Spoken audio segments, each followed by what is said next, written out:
Hi అండి. అందరూ బాగున్నారా? అందరూ బాగుండాలి. మీ అందరూ బాగుంటే మేము బాగుంటాము. ఒక చిన్న విషయం అండి. అంటే ఈ మధ్యన ఎప్పుడూ జరుగుతుంది కానీ ఈ మధ్యన కొంతమంది అయ్యి బాబు తెల్లవారు తన ముఖం చూసాము, మాకు ఈరోజు ఒక్క పని కూడా అవ్వలే, అన్నీ చెడు పనులు తప్పను మంచి పని అనేది ఒక్కటి అవ్వలే అని అందరు కాకపోయినా కొంతమంది మాత్రం ఈ పదం మాత్రం వాడుతారండి. నేను అంటాను, మీకు ఒక విషయం చెప్తానండి, వాడే వాళ్ళకి, అందరికి కాదు.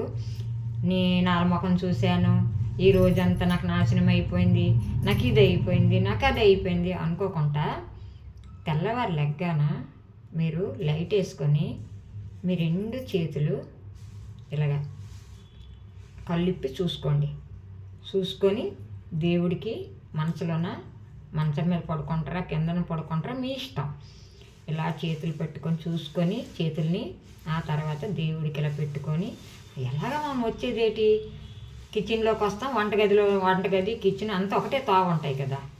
అప్పుడు వెళ్ళి ఆ దేవుడి దగ్గర మీకు ఏ దేవుడు ఇష్టం ఉంటే ఆ దేవుడి దగ్గరికి వెళ్ళి మనం ఇలాగా దండం పెట్టుకొని, తండ్రి ఈరోజు అంతా మంచిగా జరగాలి అనుకొని ఆ చేతుల్ని దండం పెట్టి ఆ చేతుల్ని మళ్ళీ మనం ఇలా చూసుకొని హ్యాపీగా ముఖం కడుక్కొని టీ పెట్టుకొని తాగండి.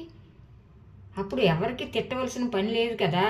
నీ ముఖం చూసే దాని ముఖం చూసాను ఇవాళ ఇలాగయ్యింది, దీని ముఖం చూసా ఇలాగయ్యింది అనే బాధ ఉండదు, వాళ్ళకి పాపం మన వల్ల తిట్లు ఉండవు.